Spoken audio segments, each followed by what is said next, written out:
Hello everyone, my name is Krish Narayan Kapoor and today I'm going to present my LBP report. I'm going to present on TOPAS, which is a simulation tool like Giant4, Luca, etc. So let's start.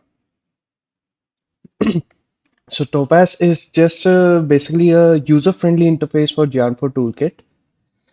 It is designed specifically for medical physics, radiotherapy, imaging research, and all that stuff because it actually has the components built in, like the brachytherapy module, etc. And it also has the scorers, etc. built in, like dose therapy, dose scorer, etc. Uh, so use, sorry about that. So uses and advantages of Topaz. We have the wait, just like I said, it is easy to build simulations with the predefined components. It is based on Giant for physics models and supports imaging dosimetry, etc. And it is easy to share and rerun simulations. The reason for that is because we can just how do you explain this? Uh, in Topaz, we just have to create some parameter files. So uh, in one parameter file, you can include another parameter file, which if you run the second file, it will automatically include the first file and then run it. So you can make changes to your file without, so you can make changes to the simulation without making any changes to your original files. So that's a good application. We have applications, of course, for proton, photon therapy dose. Like I said, it is basically for detector design, medical physics, etc. And then how it relates to GR4. So GR4 is a powerful C++ toolkit for simulating particle interactions or high energy physics. So Topaz is a wrapper around GR4, which means basically it takes a parameter file, it converts it into Jan4 code, and then does it. So, like it says here, simply use via parameter files, adds medical physics focused features like dose, measurement, etc. Ensures reproducibility and consistency. So, this is an example of the code of Topaz versus Jan4. This is the on the left. Oh, sorry. On the left, we have a GR4 code, like you can see the C++ code. On the right, we have a Topaz parameter file. In a Topaz parameter file, actually, we only need a few components. Uh, I think the left side is missing, but first we need a letter defining what type of unit or parameter it is. Like SV stands for string vector, DV stands for double vector, etc. And then we define GE is for geometry, M is for material, PH is for physics, like EL for elements like that. And then comes an important part. Then we give a name to the component. The name is necessary because otherwise Topaz will not count it. Like it's like giving it an identity. So then we have material, like then we have our parameters general. So yeah, like I said, Topaz simulation is composed of parameter files that describe the geometry, materials, sources, scoring, uh, like detectors. In scoring, I wanted to say, Topaz has a very useful thing called phase space. A phase space scoring is basically it takes the like you define phase space on a detector surface or something, and it specifies the position at which the particle interacts and the energy. So I did create some examples. Maybe I'll show, maybe I won't. We'll see. So simulations are component based and can be reused or modified easily. Like I said, using the include file or using the just components, we can recreate it. So how did I start working in Topaz? First of all, let's talk a bit about the installation. The installation was simple, just there was some environmental issues. Uh, for Topaz installation, I am using WSL. Uh, Ubuntu is much better for that, for the installation. But in WSL, there is a PDF on the website which we need to follow step by step. Everything was good. There was just some uh, problems with the environment variables and rendering because, of course, Topaz uses a graphical unit. So, other than that, there were not that many issues. So, I mean, I had to change from the lab to my computer to, sorry, from my computer to my lab to my computer back. But it was all good. Then after installing Topaz, I started by exploring the built-in examples, the built-in simulations. There are many simulations there like brachytherapy, uh, lung models, etc. So I just analyze those parameter files. I have my notes. I had my notes and I just analyze those parameters files and observe the resulting outputs. Then I attempted a cesium 137 spectrum simulation using an NAI scintillator. So defining the scintillator was easy. I just had to define uh, not even define the elements. There are many different ways, but I just defined the elements, gave density to the NAI component, and then use it to create a block. Just that. But source definition was actually challenging. Here's by the way, the geometry. This is my this screen. This is my detector, the NAS scintillator, and this is the source. Now, some of you may be wondering why we need a source block, why like we can't use a point source like GR4. Actually, uh, in Topaz, when we define a source, there is a component called there is a parameter called component which we need to define. The component basically takes a geometry, like I define a geometry called my box here. Actually, we can see here. Yeah, here. No, not this one. This is for, sorry, this is for Cobalt source. Yes, so uh, for in Topaz, we need to define a parameter called component for a source. So I just created a small box, I guess 1 centimeter by 2 centimeters or something, and then defined it as the component, source component.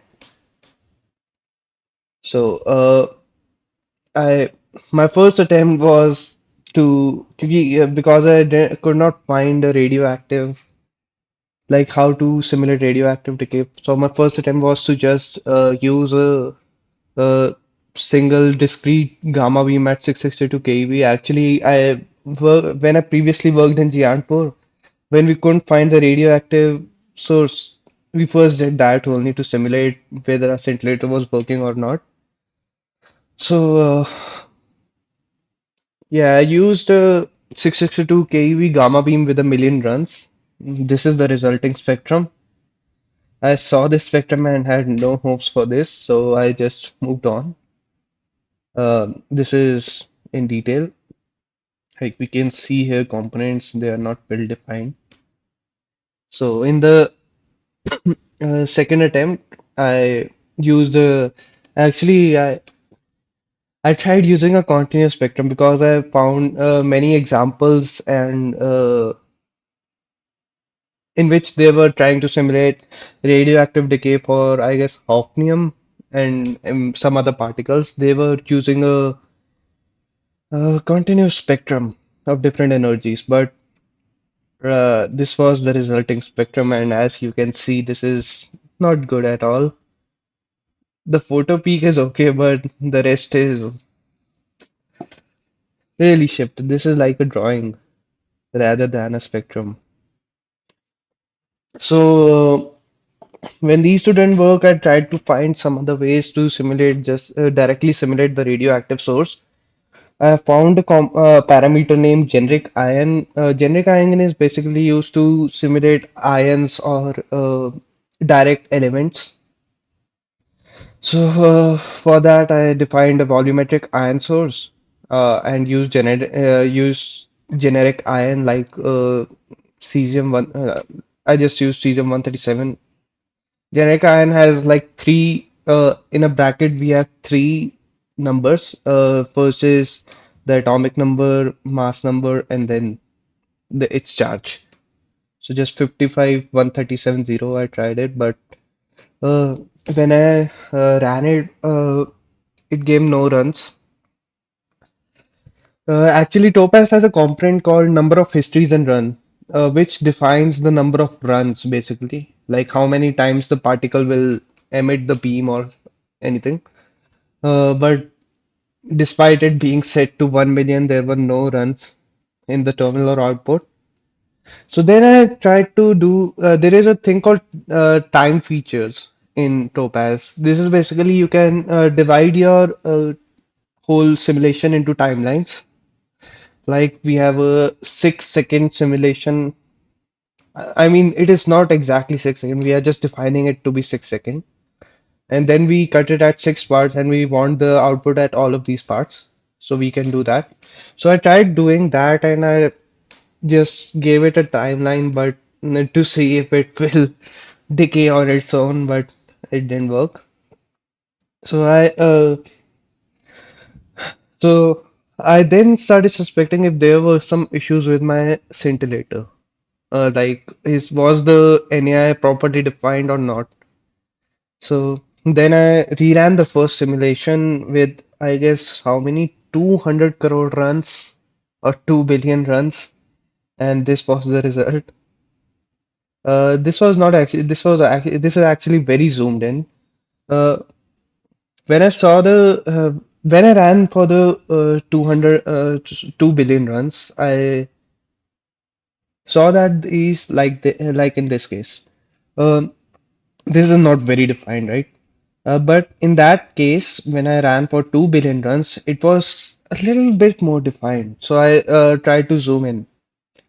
And when I zoomed in, I found this. This is like almost a perfect spectrum for me. And then I found out that because of this height, this peak height, I was not able to find the spectrum. So I had to add resolution. Like detectors have basically a resolution on different energies. Like sodium iodide has 7% at 662 kilo electron volt. Resolution is basically the smearing of energy because like it spreads the energy.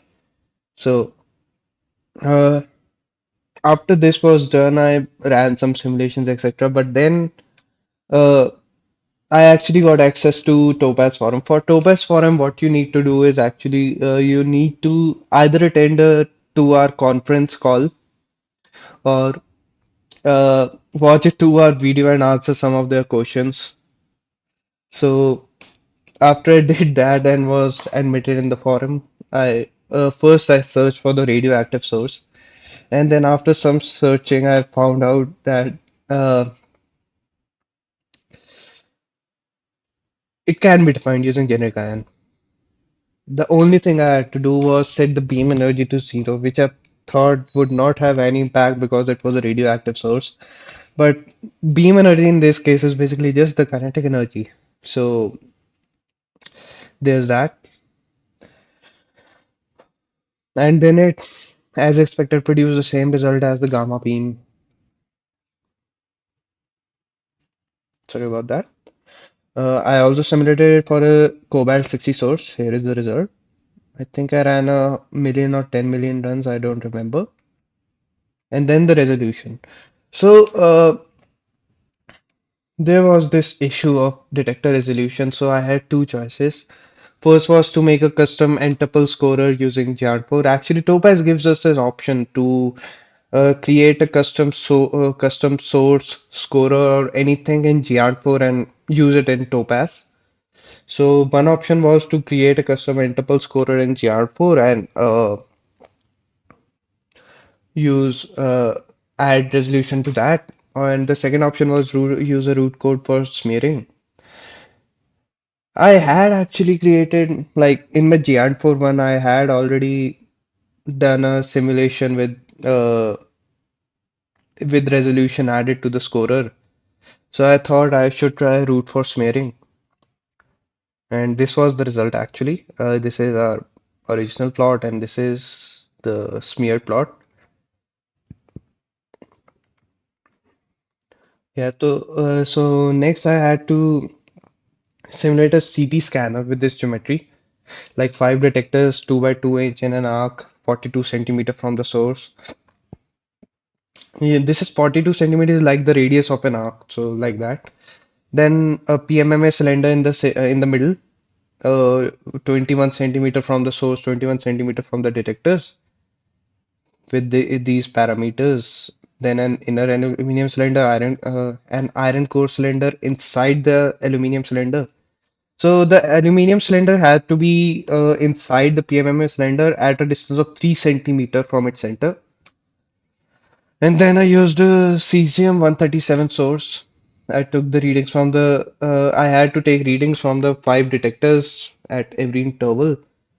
I had to rotate it step by step by uh, 20 degrees at every run after every I guess I used a million runs. So after every million runs, I rotated it by 20 and then repeated for 18 iterations. So this is our geometry actually. These are the five detectors. These are sodium iodide detectors. And then this is our PMMS cylinder. Here we can see our aluminum core in silver color. And then in the center, red color is our iron core. And then this green block is our source. So we can see after one iteration, it is rotated by 20 degrees. So I had to do this 18 times. Then data collection, actually I had to run the simulation for 18 iterations. So I actually ran the simulations. I have the data. I can actually, let's see if I can show you. Uh,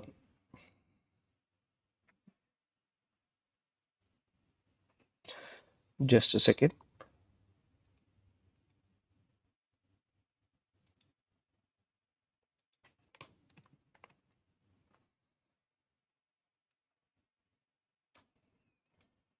Uh,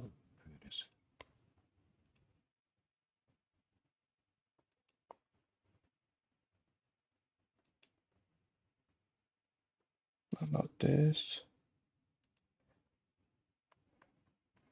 I think no, I can't show. It's okay. Uh, I'll just explain it, and if anyone needs it, I can. Like I have sent the data and everything to Rohit sir, but if further is needed, I can add it to this PPT and send it. So while doing this, while creating the CT geometry, I had two options. First, I could use the wonderful time feature. The time feature basically allowed me to create 18 iterations in a single run. Like I could just use it, like I could just create a vector of timelines and the rotation angles for my Z. I could, I did try a run using that, but uh, what I didn't account for is that the scoring. I actually needed like 90 different files for scoring because 18 times 5. But in that case, it only gave me 5 files because it combined all the scores. So that was an interesting spectrum. I still have the code. Maybe if someone asks, I'll run it. Let's see. So just a second. Yeah, for now that's it. Topaz is basically made to be generally TOPAS is much easier than Gianfor actually, I would say, and much more suited for medical applications. Gianfor is obviously, I would say, better because uh, other than the coding, it can simulate almost everything physics related. Uh, I would say that they both have their applications. Like in the medical field, Topaz is really good because we already have these already created components, etc. We already have actually phantoms also. I think predefined phantoms. So yeah, that's it for my report. Thank you.